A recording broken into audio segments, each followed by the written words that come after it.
ভিডিওতে যে ছেলেটিকে দেখতেছেন, এই ছেলেটি বলতেছে যে ফেনীর থেকে আইছে। আসলে সঠিক তথ্যটা দিতে পারতেছে না। রিফন ভাই অনেকগুলো প্রশ্ন করছে যে ফেনী কোন জায়গায় থাকে, বাবার নাম কি, ভাই বোন কতজন, ওর নাম কি। মোটামুটি বলতে পারে, কিন্তু সঠিক তথ্যটা বলতে পারে না। যদি বলা হয় যে তোমার একটা নাম্বার ক বাড়ির, তাও বলতে পারে না। যদি কয় যে ফেনীর কোন জায়গায়, তাও বলতে পারে না। রিফন ভাই আমাকে কল দিছিল। কল দেওয়ার পর তারপর আমার দোকানের সামনে ছেলেটিকে আনছে। আনার পর আমি এফবিতে একটা ছবি তুলে পোস্ট করি। ওইখানেও কেউ এক্স্যাক্টলি লোকেশনটা বলতে পারে নাই। তারপর ওর পকেটে দুইটা নাম্বার ছিল, ওই নাম্বারে কল দেওয়া হয়েছে, বলতেছে তারাও কিছু জানে না।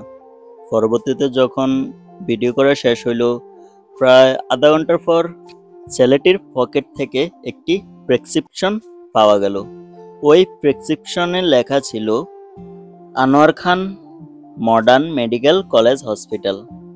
আসলে এটা যে ওর, এটার প্রমাণ হইতেছে ও নাম বলছে মারুফ, প্রেসক্রিপশনও মারুফ লেখা আছে।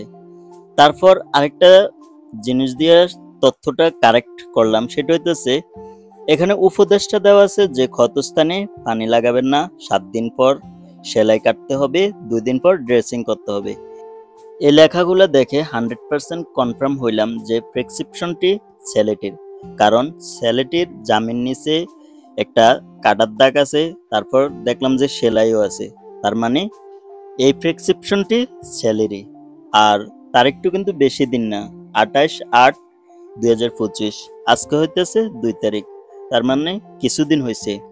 তারপর আমি কি করলাম, নেটে কম্পিউটারে সার্চ করলাম। আমি যখন সার্চ করলাম আনোয়ার খান মেডিকেল কলেজ, ওইখানে আমি একটা পোস্টার পাইছি। ওই পোস্টার থেকে একটি নাম্বার বাইর করছি। ওই নাম্বারে কলও দেওয়া হয়েছে। কল দিয়ে বললাম যে ম্যাম, এমনি এমনি একটি ছেলে আজকে কুমিল্লায় পাওয়া গেছে।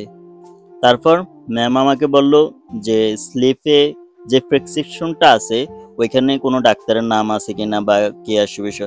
বললাম যে কোনো ডাক্তারের নাম নাই। বলতেছে নাম্বার কই ফেললেন, বললাম যে অনলাইন থেকে নেওয়া। তারপর ওই ম্যামে আমাকে বলল যে হোয়াটসঅ্যাপে নক দিতাম। যখন আমি হোয়াটসঅ্যাপে নক দিলাম, তখন ম্যামে যা বলল, আসলে কি বলবো, আসলে কোনো ভাষা নেই। আমরা তো যে পরিস্থিতির ইমার্জেন্সি দেখিয়েছে, তো তাদের গার্ডিয়ানের কোনো নাম্বার নেই, তাই না, অ্যাড্রেসও নেই, ইমার্জেন্সি এগুলো কালেক্ট করে না। আপনি কষ্ট করে একটু ফেসবুকে দিয়ে দেন এই প্রেসক্রিপশনে, ইভেন এই ওর ছবি সহ একটু দিয়ে দেন কষ্ট করে।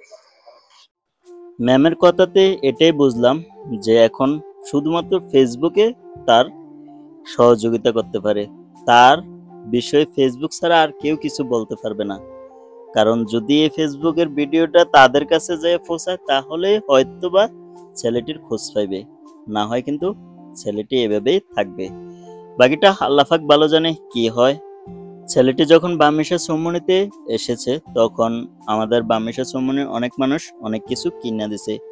যখন 9:30 উপরে বাজে, তখন আমার দোকানের সামনেই ছিল। কাসের ভাই কি করছে, গেঞ্জি আনছে, তারপর ফ্যান আইনা ছেলেটিকে দিছিল। হৃদয় আবার 2টা বন কিনা দিছে। আসলে যার হারায় সে বুঝে। জানি না ওর মা বাবার কি অবস্থা এখন বর্তমানে।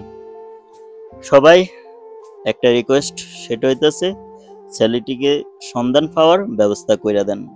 ধন্যবাদ সবাইকে।